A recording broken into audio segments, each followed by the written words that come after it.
Ingat dengan kata-kata Jack Ma, orang-orang yang bermental miskin itu adalah orang-orang yang susah dilayani. Diberi sebuah peluang dengan gratis, mereka pikir itu jebakan. Ditawarkan investasi kecil, katanya hasilnya tidak besar. Ditawarkan investasi yang besar, katanya mereka nggak punya modal. Diajak melakukan hal-hal yang baru, mereka berpikir bahwa mereka tidak punya pengalaman. Diajak bisnis tradisional, katanya persaingannya itu berat sekali di luaran. Diajak bisnis yang model baru, katanya itu multi level marketing. Diajak buka toko, katanya ngeluh nggak bebas. Diajak bisnis apa aja, mereka bilang mereka nggak punya keahlian. Jadi orang-orang bermental miskin ini selalu berpikir lebih banyak daripada profesor, tapi bertindak lebih sedikit dari orang buta. Dan coba Anda tanyakan kepada mereka, apa yang sudah mereka lakukan terhadap hidup mereka? Niscaya mereka akan susah untuk menjawab apa yang Anda tanyakan. Padahal hidup itu berjalan terus. Dan tanpa mereka sadari, mereka itu lagi menyia-nyiakan hidup yang hanya sementara di dunia ini. Apa yang terjadi dengan kita sekarang? Karena tindakan dan pemikiran kita di masa yang lalu, di tahun-tahun lalu. Kalau sekarang kita hidupnya biasa-biasa saja, tidak ada perkembangan dan cenderung hidup kita itu malah menurun, bisa dipastikan tahun-tahun yang lalu itu kita nggak ngapa-ngapain sama sekali. Nah, kalau kita nggak ngapa-ngapain, terus kita pertahankan nggak ngapa-ngapain kita itu sekarang, bisa dipastikan masa depan kita atau tahun-tahun yang akan datang kita akan sama aja seperti sekarang. Selalu ada kesamaan apa yang dilakukan oleh orang-orang gagal dan bermental miskin ini. Kesamaan itu adalah sepanjang hidup mereka, mereka hanya menunggu dan menunggu. Andai saya punya uang, saya akan bla bla bla. Andai saya jadi pimpinan, saya akan ini, saya akan itu. Andai kata, jikalau, meskipun, dan akan tetapi, selalu jadi kata-kata manis yang secara tindakan itu omong kosong. Ada sebuah konsep yang bagus untuk kita bisa jadikan pegangan. Kalau kita mau hidup kita sulit ke depannya, maka sekarang ambillah pilihan-pilihan yang gampang. Nonton Netflix berseri-seri, scroll TikTok berjam-jam, nongkrong dengan teman-teman, bangun kapanpun kita mau, dan lakukan apapun yang kamu suka. Itu adalah tindakan yang sangat gampang. Tapi konsekuensinya adalah masa depan yang sulit.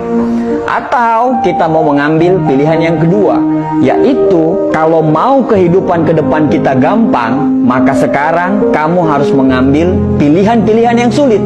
Bikin rencana hidup, disiplin terhadap waktu, belajar hal-hal yang baru tanpa melupakan untuk mempertajam ilmu-ilmu yang lama, berteman dengan orang-orang yang mau diajak bertumbuh. Dan itu semua adalah pilihan-pilihan yang sulit. Tapi dengan pilihan-pilihan tersebut, insya Allah hidup ke depan kita itu akan jadi gampang. Merasa berdosalah ketika kamu melakukan hal-hal yang tidak bermanfaat. Hindarilah hal-hal yang tidak bermanfaat. Makan makanan yang sehat, tidur yang teratur. Ya susah memang, tapi insya Allah hal-hal yang sulit yang kamu jalani itu akan membuat hidupmu gampang ke depannya. Dan gampang di masa-masa yang akan datang. Setiap tindakan selalu siaplah dengan konsekuensinya. Mau gampang sekarang, sulit ke depannya, atau mau sulit sekarang, gampang ke depannya. Itu semua pilihan hidup. Dan dari semua pilihan itu tidak ada yang salah. Tapi bersiaplah dengan konsekuensinya. Susah memang dibedakan mana orang yang serius mau berubah dan orang yang cuman ngomongnya doang yang besar.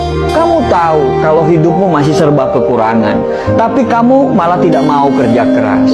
Kamu tahu kalau sukses itu butuh perjuangan dan kegagalan, tapi kerjamu hanya mengeluh dan banyak protes.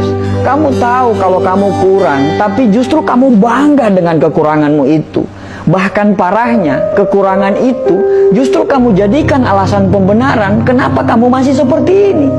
Ya wajarlah dia sukses, dia akan punya modal, sedangkan saya, ya wajarlah orang tuanya kaya, sedangkan saya, ya wajarlah dia didukung, sedangkan saya, ya wajarlah, maklumlah, mereka yang pantas apalah, dan bla bla bla bla bla. Banyak sekali alasan yang Anda ungkapkan. Padahal setiap orang itu pasti punya perangnya masing-masing loh. Kamu berperang dengan perangmu sendiri, begitu juga mereka. Mereka berperang dengan perangnya masing-masing. Setiap orang ada dengan masalahnya masing-masing. Bedanya kamu menyerah dan mereka masih menyelesaikan masalah mereka dan mereka tidak pernah keluar dari arena pertempuran. Kalau kamu tidak berjuang, terus apa yang mau dimenangkan? Akhirnya orang-orang sukses dan kita lagi-lagi tidak sukses. Setelah melihat mereka sukses, apa kata kita? Wajarlah, mereka kan beda. Ya iyalah beda. Orang-orang sukses itu pasti berbeda. Perbedaan tidak selalu yang terbaik, tapi yang terbaik pasti berbeda. Bukan beda makanannya, karena mereka pun makan apa yang seperti kita makan. Bukan beda dari kecerdasan. Terkadang orang-orang sukses itu justru kepintaran dan kecerdasannya itu jauh di bawah kita. Tapi yang membedakan itu adalah action dan tindakannya. Saat kamu menunggu perubahan datang, mereka selalu menciptakan perubahan. Sampai kapan kamu menunggu dan tertinggal? Lebih baik gagal karena melakukan sesuatu daripada sukses tapi tidak melakukan apa-apa dalam hidup. Manusia itu bisa berubah karena Tuhan menciptakan kita, selalu ada maksud dari penciptaan tersebut. Tidak ada yang bisa merubah diri kita kecuali diri kita sendiri yang mau berubah. Berdoa lebih banyak, bangun lebih pagi, belajar lebih giat lagi, cari lingkungan pertemanan yang memang betul-betul membuat kita bertumbuh. Selalu positif tiap hari dan jangan banyak mengeluh. Pelajari semua pola-pola kenapa orang bisa sukses. Karena sukses itu berpola, gagal pun berpola. Ya terserah kamu mau ngomong apa. Mau ngomong kita kebanyakan bacot lah atau apapun itu. Tapi setidaknya kami sudah mengingatkan. Tugas kami itu hanya mengingatkan. Sesungguhnya kamu tidak akan dapat memberi hidayah kepada orang yang kamu kasihi, tapi Allah memberi hidayah kepada orang yang dikehendaki. Orang positif selalu saling mendoakan. Orang negatif akan saling menjatuhkan. Orang sukses itu paham proses, sedangkan orang gagal pasti banyak protes. Semoga kita dan keturunan kita bisa sukses dan bisa memberikan sumbangsi untuk negara ini. Dan semoga kita terhindar menjadi orang-orang yang hanya ngomong doang, tapi nol secara tindakan. Terima kasih.